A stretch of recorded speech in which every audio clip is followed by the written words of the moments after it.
Warahmatullahi wabarakatuh.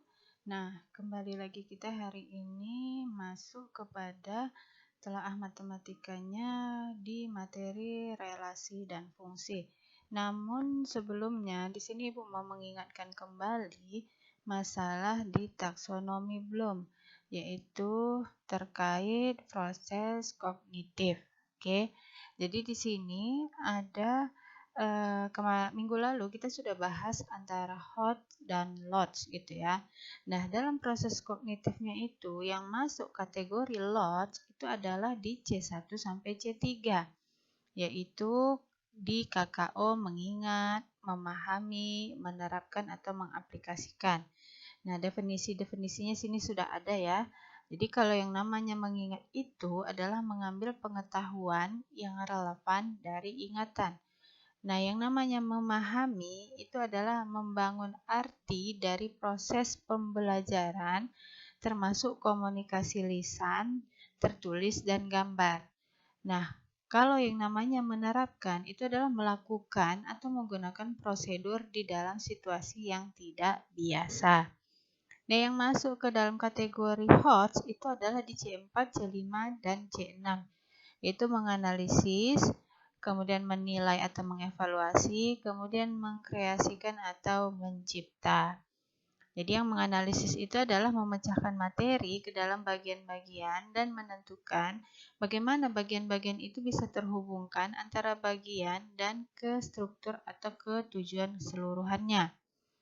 Nah, menilai atau mengevaluasi itu adalah membuat suatu pertimbangan berdasarkan kriteria atau standar. Kemudian mencipta itu adalah menempatkan unsur-unsur secara bersama-sama untuk membentuk keseluruhan secara fungsional. Kemudian menyusun kembali unsur-unsur itu ke dalam pola atau struktur baru. Di sini ada bagannya, ini ada perubahan dari yang lama ke yang baru. Di mana di dalam kata bendanya itu yaitu pengetahuan, pemahaman, aplikasi, analisis, sintesis, evaluasi. Di sini yang menjadi perubahan di situ adalah pengetahuan. Oke, di pengetahuan itu dia dimensinya tersendiri. Kemudian mengingat itu masuk ke dalam pengetahuan untuk di KKO proses kognitifnya. Untuk di pemahaman sama, aplikasi sama, analisis sama. Nah, di sintesis ini dia menjadi mencipta, kemudian di evaluasi ini mengevaluasi. Jadi antara lots dan HOTS, oke. Ini dimensi proses kognitifnya itu tadi C1 sampai C6. Nah, dimensi pengetahuannya itu adalah yang ini pengetahuan ini ada pengetahuan metakognitif, pengetahuan prosedural, pengetahuan konseptual, pengetahuan faktual. Nah, nanti di dimensi pengetahuan yang keempat ini juga harus ditelaah. Masuk ke metakognitif kah, prosedural kah, konseptual kah, faktual kah, berdasarkan dari ini tadi yang lots dan HOTS ini. Nah, yang lots tadi kan di C1 sampai C3. Oke, jadi di C1 itu mengingat, memahami, menerapkan. Ketika dapat soal, masuk ke pengetahuan yang mana dia? Konseptual kah? Faktual kah? Begitu juga dengan yang HOTS. Ini bagian ringkasan dari dimensi proses kognitif ya, yang berdasarkan Anderson. Nah, di sini soal itu, kalau semalam kita belajarnya kan cuma 2, hot dan lots. Nah, soal itu ada 3, susah, sedang, dan mudah gitu kan. Jadi hot, mods, dan lots. Jadi cara membuat soal yang benar pada level kognitif itu adalah seperti ini, Bu. Jadi level yang hot itu masuk kepada level penalaran, yaitu masuk kalau di proses kognitifnya itu di C6, C5, C4 ya. Mulai dari C4 sampai C6 itu masuk kategori HOTS atau dia masuk di level penalaran. Nah, MODS itu masuk di level penerapan, yaitu menerapkan, itu di C3. Nah, LOTS itu masuk di level 1 atau pemahaman, itu masuk di proses kognitif C1 dan C2. Oke, ini secara ringkas lagi dimensi proses kognitifnya supaya lebih memudahkan dalam menganalisis atau menelaah soal. Jadi yang masuk ke kategori C4 itu biasanya proses kognitifnya itu seperti soal-soal membedakan, mengorganisasi, mengatribusi gitu ya. Kemudian yang evaluasi itu seperti memeriksa, mengkritik. Oke, kemudian untuk yang C6-nya mencipta itu seperti merumuskan, merencanakan, memproduksi. Nah, jadi ada dia, mungkin kalian sudah mengetahui kemampuan seseorang itu ada di ranah kognitif, afektif, dan psikomotor. Nah, jadi yang masuk ke kategori ranah kognitif itu adalah menekankan aspek intelektual seperti pengetahuan, pengertian, keterampilan berpikir.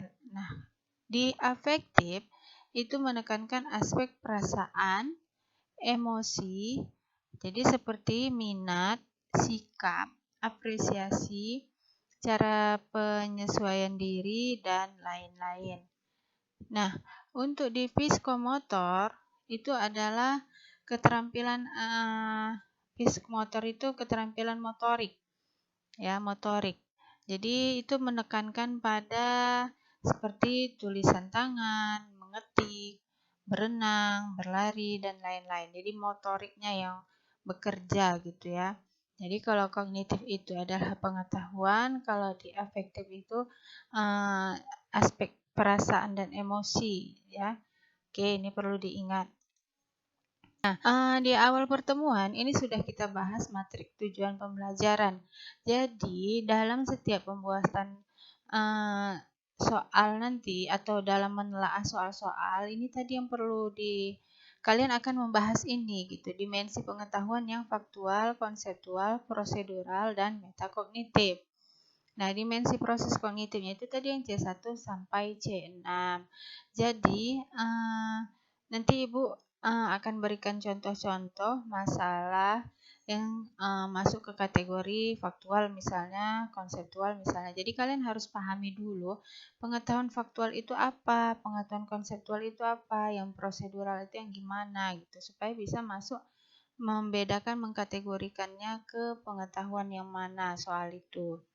Baru masuk ke dimensi proses kognitifnya. Nah, dimensi yang faktual, konseptual, dan prosedural metakognitif ini bisa dengan mudah kalian lihat di bagian ini.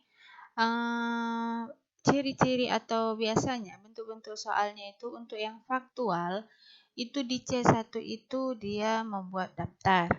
Kalau untuk di C2 dia itu meringkas. Nah, untuk di C3 dia itu menggolongkan. Untuk di C4 itu dia seperti membuat urutan, di C5 itu mengurutkan, kemudian di C6-nya dia menggabungkan. Itu kalau untuk masuk dimensi faktual.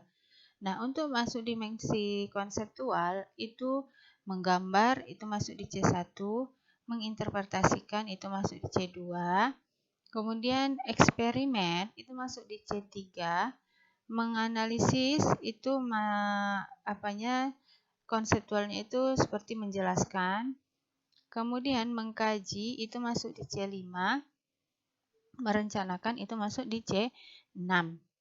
Nah, untuk yang prosedural itu mentabulasikan itu masuk ke C1. Kemudian memprediksi itu masuk ke C2. Menghitung itu masuk ke C3. Nah, kalau soalnya membedakan itu masuk di C4, kemudian menyimpulkan itu masuk di C5, kemudian menyusun itu masuk di C6. Nah, kalau yang dimensinya metakognitif, untuk menggunakan itu adalah C1, melakukan di C2, membangun di C3, kemudian mewujudkan di C4, dan membuat itu di C5, terakhir merealisasikan itu masuk ke kategori C6.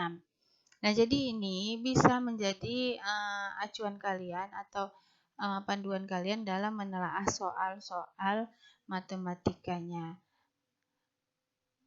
Mungkin ini aja. Mudah-mudahan kalian sudah bisa memahami dan bisa mulai menelaah di materi relasi dan fungsi.